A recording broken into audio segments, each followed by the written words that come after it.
దేనికోసం ప్రచారం చేశారంటే వైఎస్ఆర్ కాంగ్రెస్ పార్టీ మీద బుర్ర జల్లితేనో జగన్మోహన్ రెడ్డి గారిని విమర్శిస్తేనో ప్రజలు నమ్ముతారు, ఓట్లు వేస్తారని ప్రచారం చేశారు. సరే, కారణాలు ఏమైనప్పటికీ కూడా ఈ ప్రభుత్వం అధికారంలోకి వచ్చింది. ఈ 8 మాసాల్లో కూడా విమర్శలే. అప్పుడే విమర్శలు చేశారు, ఇప్పుడు అదే విమర్శలు. వాళ్ళు ఇచ్చినటువంటి వాగ్దానాలు నెరవేర్చలేక ఇంకా జగన్మోహన్ రెడ్డి గారిని, వైఎస్ఆర్ కాంగ్రెస్ పార్టీ ప్రభుత్వాన్ని, పూర్వ ప్రభుత్వాన్ని రోజు విమర్శించే కార్యక్రమమే. విధ్వంసం జరిగిపోయింది అంటాడు చంద్రబాబు నాయుడు గారు. అన్ని వ్యవస్థల్ని జగన్మోహన్ రెడ్డి గారు సర్వనాశనం చేసేశాడు. ఎందుకు అంటున్నాడు అని కొద్దిగా లోతుగా తెలివిగల వాళ్ళు ఆలోచిస్తే, ఆయన ఏమీ చేయలేక, ఇచ్చినటువంటి వాగ్దానాలను అమలు చేయలేక, ఎన్నికల్లో అధికారంలోకి రావడం కోసం స్టడీ లేకోకుండా 40 సంవత్సరాల అనుభవం కలిగినటువంటి నారా చంద్రబాబు నాయుడు గారు, 4వసారి ముఖ్యమంత్రి అయినటువంటి చంద్రబాబు నాయుడు గారు స్టడీ లేకోకుండా, ఆలోచన లేకోకుండా, అధికారమే పరమావధి అని భావించి అనేకమైనటువంటి అసత్యాలను, అభూత కల్పనలను, వాగ్దానాలను, అమలు కాని అసాధ్యమైనటువంటి వాగ్దానాలను చంద్రబాబు నాయుడు గారు పుంఖాలుగా చెప్పేశాడు, అధికారంలోకి వచ్చేసాడు. జగన్మోహన్ రెడ్డి గారు నేను మనవి చేస్తున్న ఎన్నికలకు ముందు కూడా ఏ రోజున కూడా తాను చేయలేనటువంటి అంశాలను చేసేటటువంటి ప్రయత్నం చేసేటటువంటి కార్యక్రమమే చేయలేదు. మీరు గుర్తుపెట్టుకోండి. ఆయన ఏది చెప్పినా అది చేయగలుగుతామా లేదా అనే దాని మీద స్టడీ చేసి, సత్య శోధన చేసి, ఇది చేయగలుగుతామని నిర్ణయించుకున్న తర్వాత మాత్రమే దాన్ని చెప్పి అమలు చేసినటువంటి వ్యక్తి జగన్మోహన్ రెడ్డి గారిని మనవి చేస్తున్నాం. అందుకనే మేనిఫెస్టోలో ఇచ్చినటువంటి 99% వాగ్దానాలను నెరవేర్చుకొని మేము ఎన్నికల్లోకి వెళ్ళాం. అఫ్కోర్స్ ఓటమి పాలయ్యాం, అది వేరే అంశం. కానీ చంద్రబాబు నాయుడు గారు ఇచ్చిన వాగ్దానాలండి అమలు చేస్తున్నారా? ఎందుకు వాయిదాలు వేస్తున్నారు? ఎందుకు ఎగవేస్తున్నారు? ఎన్నికలకు ముందు ఏం చెప్పారు? మేనిఫెస్టో అన్నారు, షూరిటీ అన్నారు, గ్యారంటీ అన్నారు, సూపర్ 6 అన్నారు. ఇచ్చినటువంటి వాగ్దానం నెరవేర్చకపోతే ఏంటి అని అడిగితే చొక్కా పట్టుకోండి, కాలర్ పట్టుకోండి అని అన్నారే. చూస్తున్నారు కదా మీకు సోషల్ మీడియాలో.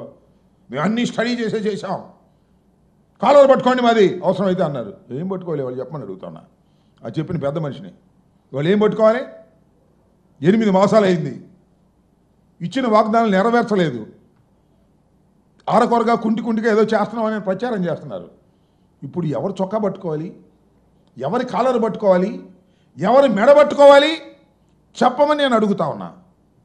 జగన్మోహన్ రెడ్డి గారు వివరంగా, సుదీర్ఘంగా మీరు చేసేటటువంటి తప్పుడు ప్రచారాలని, మీరు బుకాయించే బుకాయింపులని వివరంగా జగన్మోహన్ రెడ్డి గారు నిన్న సుదీర్ఘంగా చెబితే ఒక్కడ సమాధానం చెప్పడు.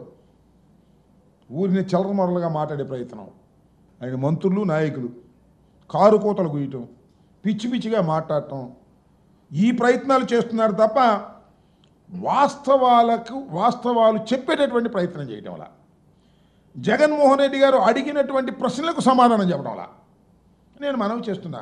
జగన్మోహన్ రెడ్డి గారి ప్రభుత్వం ఓడిపోయిన తర్వాత సుమారుగా జగన్మోహన్ రెడ్డి గారు 10 నుంచి 11 సార్లు మీడియా ముందుకొచ్చి మీడియా ముఖంగా ప్రజలకి తెలియచేసేటటువంటి విషయాలను తెలియచేశారు. ప్రస్తుత ప్రభుత్వాన్ని సూటిగా కొన్ని ప్రశ్నలు కూడా అడిగారు. ఒక్క ప్రయత్నం కూడా, ఒక్క ప్రశ్నకు సమాధానం కూడా చెప్పాల చంద్రబాబు నాయుడు గారు లేదా కూటమి ప్రభుత్వం. ఎంత అన్యాయం అండి! ఏం చెప్తారండి? జగన్మోహన్ రెడ్డి గారి టైంలో 14 లక్షల కోట్ల రూపాయలు అప్పు చేశాడంటున్నారు. చివరకు చూస్తే మళ్ళీ ఆయనే 6 లక్షల కోట్లని బడ్జెట్లో పెట్టాడు.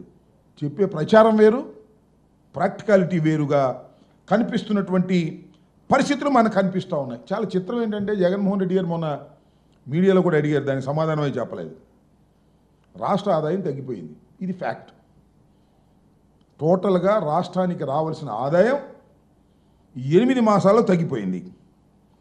తగ్గిపోతే జిఎస్టిపి పెరిగిందని చూపిస్తాడు. అదేంటో ఇది అశాస్త్రీయంగా జిఎస్డిపి పెరిగిందంట, ప్రభుత్వ ఆదాయం టపామని తగ్గిపోయింది. జిఎస్టీపీనేమో పెరిగిందని చూపిస్తారు. ఎట్లా పెరిగిద్దా చెప్పబోయే దానికి సమాధానం చెప్పరు. కారు కూతలు కూసి మైకి ముందుకు వచ్చి కారు కూతలు కూసేటువంటి కార్యక్రమం రాసే పత్రికలు ఉన్నాయి కదా అని చెప్పేసి ఈనాడు, ఆంధ్రజ్యోతి, అది ఇది ఏదో ఎల్లో మీడియా రాసేస్తున్నారు కదా అని మాట్లాడుతూ ఉన్నారు. నేను అడుగుతా ఉన్నా, బేసిక్గా ఒక ప్రశ్న అడుగుతా ఉన్నా. అయ్యా జగన్మోహన్ రెడ్డి గారు, అయ్యా కూటమి ప్రభుత్వ పెద్దలు, మైక్ ముందుకొచ్చి జగన్మోహన్ రెడ్డి గారికి సమాధానం చెప్పలేక కారు కూత కూస్తున్నటువంటి వ్యక్తులు, నోటికొచ్చినట్టుగా మాట్లాడుతున్నటువంటి మంత్రులు అడుగుతా ఉన్నా, ఏమండి మా హయాంలో 2.73 లక్షలు 2,73,00,000 జగన్మోహన్ రెడ్డి గారు సంక్షేమానికి బటన్ నొక్కి డైరెక్ట్గా వారి అకౌంట్లోకి వేశాం. There is no pilferage. ఎక్కడా కూడా అవినీతి లేదు, పైసా అడిగే ప్రశ్న లేదు, డైరెక్ట్గా వాళ్ళ అకౌంట్లోకి వేశాం. అయ్యా మీరు వచ్చారు కదా, చిత్రం ఏంటంటే జగన్మోహన్ రెడ్డి గారు దిగిపోయిన తర్వాత చంద్రబాబు నాయుడు గారు వచ్చిన తర్వాత 1.45 లక్షలు కోట్లు అప్పు చేశారు. ఎవరు? మన చంద్రబాబు నాయుడు గారు. చేసి ఏం చేసామా? బటన్ నొక్కామా? బటన్ నొక్కి ఇచ్చేటటువంటి ప్రయత్నం చేశామా? ఎన్నికలకు ముందు ఏం చెప్పాడు చూసారా? సంపద సృష్టిస్తా. బటన్ నొక్కడం ఏంటి? ముసలమ్మ నొక్కింది బటన్కి ముందు పెడితే అన్నాడు. నొక్కు, ముసలోడివే కదా నువ్వు కూడా నొక్కు, బటన్ నొక్కలేవు.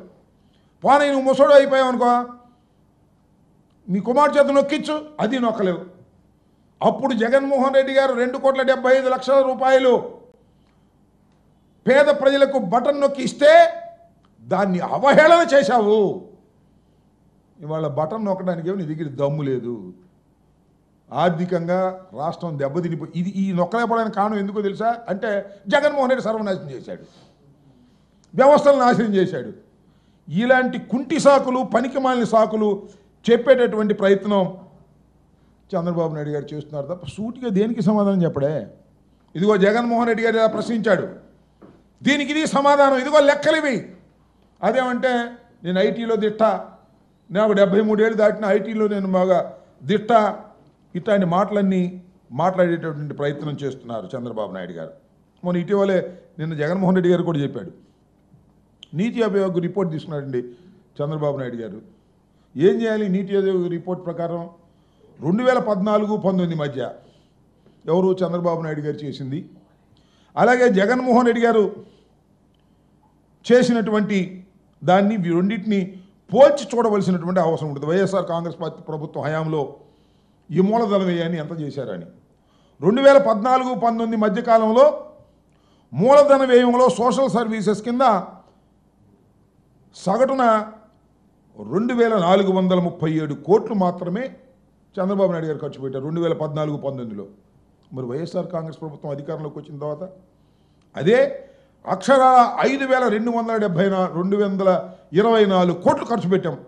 మాది గొప్ప అని చెప్తాడు ఆయన. మాది గొప్ప అని చెబితే టీవీలను టకటకటక చూపిస్తాయి, ఆయనకు అనుకూలంగా ఉన్నవాళ్ళు పత్రికల్లో ఫ్రంట్ పేజీలు రాసి పారేస్తారు. ఎంత అన్యాయంగా రాస్తారంటే, లిక్కర్ స్కామ్లో మిథున్ రెడ్డి అంట, మిథున్ రెడ్డిని అరెస్ట్ చేయాలని. అసలు మిథున్ రెడ్డికి ఏమి సంబంధం లిక్కర్ స్కామ్లో? మిథున్ రెడ్డి ఏమన్నా ఎక్సైజ్ మినిస్టర్ చేశాడా? వాళ్ళ ఫాదర్ ఏమైనా ఎక్సైజ్ మినిస్టర్ చేశాడా? ఆయన ఏమో వేరే శాఖ, మిథున్ రెడ్డి ఏమో పార్లమెంటు సభ్యుడు. ఆయన మీద మిథున్ రెడ్డి లిక్కర్ స్కాము అని ఒక నాటకం నడిపి ఏదో ఒక విధంగా ఆయన్ని ఇబ్బంది పెట్టాలనేటువంటి ఒక ప్రయత్నం ఇవాళ చంద్రబాబు నాయుడు గారు చేసేటటువంటి కార్యక్రమం చేస్తున్నారు. కాబట్టి చంద్రబాబు నాయుడు గారు చెప్పే మాటలు ఉంటాయి, చూస్తాం కదా మనం. నేను నిప్పు, గాడిద గుడ్డు, వంకాయ పులుసు, నేను కంప్యూటర్లో గొప్పోడిని, అసలు కంప్యూటర్ కనిపెట్టింది నేనే, చెప్పు దీనికి లెక్కలు కంప్యూటర్లో చూసి అన్ని ఆధారాలతో చెప్పు. నేను అడుగుతా ఉన్నా చంద్రబాబు నాయుడు గారి సూటిగా, కూటమి ప్రభుత్వాన్ని అడుగుతా ఉన్నా, జగన్మోహన్ రెడ్డి గారు నిన్న అడిగినటువంటి ప్రశ్నలకు ఆధారాలతో సమాధానం చెప్పగలిగినటువంటి దమ్ము మీకుంటే కమ్ టు ది ప్రెస్. ఊరికి పిచ్చివాగుడు వాడి చేత వీళ్ళ చేత వాగించడం కాదు, లెక్కల ప్రకారం చెప్పేటటువంటి దమ్ము మీకు లేదని కూడా ఈ సందర్భంగా నేను మనవి చేస్తున్నా.